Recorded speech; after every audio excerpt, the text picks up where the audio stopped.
Hey everyone, it's Richard Metal Fan here, bringing you guys an old school album review. And today we're going to be looking into this album's 20th anniversary, and it's from one of the best death metal bands ever. And this album has gotten a little bit of flack, and I know some people it's kind of has mixed feelings towards this album, but I decided to just cover it because, like I said, today's the 20th anniversary, and as you can see below the title, today we're going to be looking into Insineratehymn by Deicide, the band's fifth album released on June 27th in the year 2000 through Roadrunner Records. Now, this album is kind of like different from like some of their older stuff, like their self-titled album or Once Upon a Cross and shit like that, being as this is their fifth album so far at this point in their career. And this album is different as it sort of has songs that has a bit more slower and more atmospheric to their songs, and a little bit more groove to it, and which kind of this album is a little bit polarizing for most Deicide fans. Some people would say this is probably one of their worst albums, which I wouldn't say it is. I mean, there's some really great songs on here. I mean, there's some songs where it sounds like Deicide, but you could definitely tell with this one it's not as like fast and like brutal and like in your face as like with some of their older albums or even albums after this.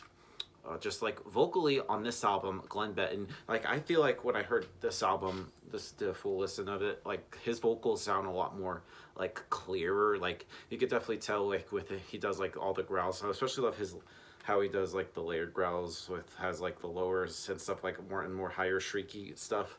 It's definitely well mixed, and you could definitely tell you could definitely know what he's saying because he pretty much has the growling, but he can enunciate it, so you can definitely hear the words properly. And his bass playing is pretty much audible on here compared to like previous albums, so I'll give him that. Guitar work is pretty tight. I mean, the Hoffman brothers can do no wrong. Brian and Eric are one of the best shredders ever. Like just the riffs they come up with and just the soloing in general is great.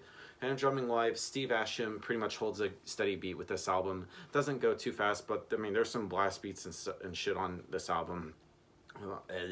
Anyway, I'm getting way off track on here. Let's just dive into this album track by track. And starting things off is Bible Basher.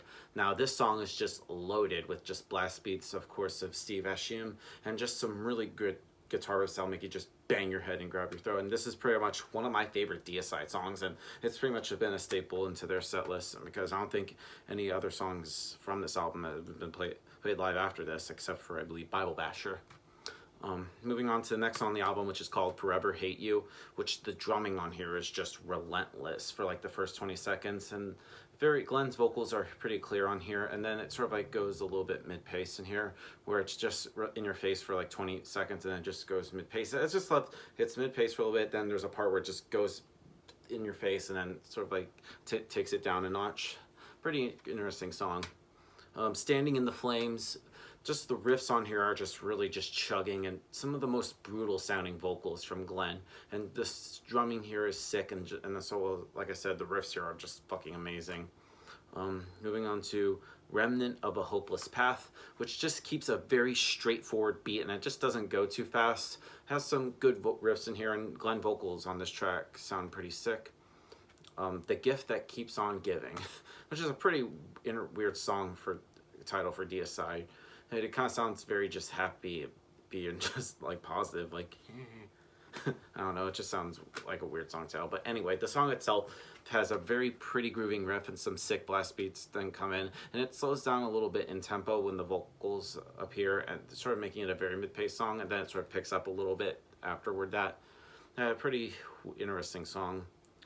Halls of Warship has a really little mini drum fill intro and then some sick treble picked guitars, and then it slows down to a little bit of a groove. It's pretty interesting how the song sort of like goes to slow and fast a bit, similar to the last track. Suffer Again kind of has a little bit of a build up for like the first 10 seconds, and then a good lead comes in, and this song is just a pretty good song to mosh to. Excuse me here. Worst Enemy is a very slow mid-paced grooving number right here, and this song just makes you want to bang your head and just go all and out, have a good time. Next song on the album is called Apocalyptic Fear, which starts off with some riffs and then it just kicks in with some full forces of sick drumming, and I just love the vocal patterns in here from Glenn, and you can definitely tell like the vocals on here on this track and on this album in particular is pretty interesting.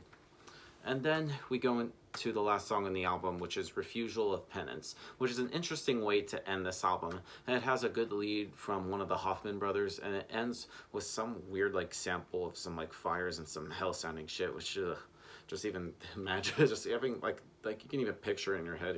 It gets you goosebumps. Now, overall, Insineratehymn by Deicide is a pretty good album. I know there's some fans who don't even like this album, or as well as like in Torment in Hell and stuff, but I don't really see what the gripe is. It's pretty solid. It's not like up there with like their older stuff, no, but is it a bad album by any means? Definitely not. So if I were to give this album a score, I'm probably going to give this probably a solid 8 or an 8.5 out of 10.